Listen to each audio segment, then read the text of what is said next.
इन cases में सबसे बड़ी ज़िम्मेदारी जो होती है वो फैमिली की बनती है।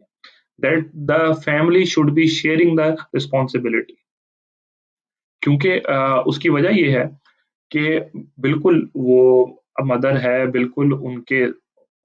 ऑफ कोर्स उनके कोई स्पाउस होंगे, उसका बच्चे का कोई जो होगा वो फादर भी होगा। ये ये बात बिल्कुल ठीक है। लेकिन फैमिली को रिस्पॉन्सिबिलिटी शेयर करनी पड़ेगी बिकॉज़ अगर एक 2, 3, 4 माह का ब बच्चा है, तो as a doctor I can safely से कि अभी तो उनकी फिज़िकल हीलिंग ही पूरी नहीं हुई। लेट अलोन कि उनकी कोई जो इमोशनल साइकोलॉजिकल सपोर्ट जो कि उनको ज़रूरी है, हम उसको नेग्लेक्ट कर सकें। तो इसमें जो है वो फैमिली को अपना रोल प्ले करना पड़ेगा और फैमिली में लोगों को ड्यूटीज़ डिवाइड करनी पड़ेंगी कि एट लीस्ट अगर आपने उस वो जो न्यूबॉर्न की मदर है, अगर आप चाहते हैं कि उनकी अच्छी डेवलपमेंट हो और अच्छी ग्रोथ हो और वो जल्दी से हील करें physically and psychologically, then you you would have to do something like division of labour. कि कुछ टाइम उनको उनसे बचा लेके अगर कोई और फ़ीड करता है या उसको कोई और उसको थोड़ा-सा बहलाता है, उसके साथ खेलता है तो उसपे उनको चाहिए कि तो इससे ये होगा कि उनकी जो मदर हैं, उनको रेस्ट करने का टाइम मिल जाएगा। So this should be done at the family level because of course कि वो जो बच्चा है,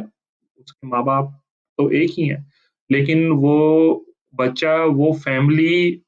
का भी है। तो फैमिली को अपना रिस्पॉन्सिव और ये अनफॉर्च्यूनेट है कि बहुत सारी जगहों पे ऐसा होता भी है, लेकिन ये अनफॉर्च्यूनेट है कि ज़्यादातर ऐसा होता है कि वो लोग उसको डिवाइड नहीं करते और बहुत सारी जगहों पे बहुत ज़्यादा ऐसा भी देखने में आता है कि जो इन-लॉज़ होते हैं, वो ये एक्सपेक्ट करते हैं कि जो फीमेल है, जो कि मदर है, उसकी अपनी फैमिली में से उसकी कोई बहनें, कज़िनें कोई आएँ और वो उसके साथ रहें और वो देखभाल करें और अ, जो है उन वो जो इन-लॉज़ हैं, उनको बीच में कोई या जिन्हें हम दादके कहते हैं, उनको कोई रोल प्ले करना ना पड़े, एट लीस्ट जबकि बच्चा बहुत छोटा है। So to all the dadas and dadis and phuphos कि अगर आप उस वक़्त में उस बच्चे की हेल्प करने को तैयार नहीं हैं और उस माँ की हेल्प करने को तैयार नहीं हैं कि जब उसको सबसे ज़्यादा ज़रूरत है, तो आपको बाद में भी उसको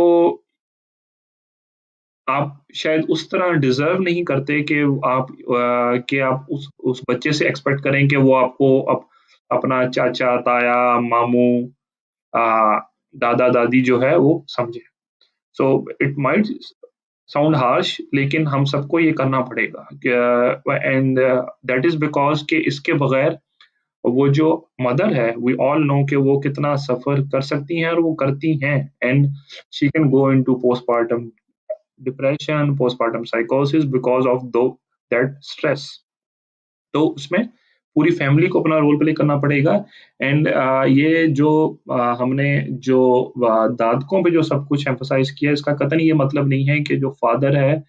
अब उसकी कोई रिस्पॉन्सिबिलिटी नहीं है। उस बच्चे को पूरे घर का बच्चा समझ के और उस माँ को पूरे घर का हिस्सा समझते हुए उनके साथ कोऑपरेट जब तक नहीं करेंगे ये मसला ऐसे ही रहेगा। सो टू आंसर दिस क्वेश्चन कि of course I can not से कि आप अपने बच्चे को रोता छोड़ दें और आप सो जाएँ या आप कोई पिल्स लेके आप सो जाएँ। उस बच्चे का भी ख़्याल करना है बट आपने उसमें अपनी फैमिली को इन्वॉल्व करेंगी तो फिर बात बनेगी और फैमिली को इन्वॉल्व होना पड़ेगा।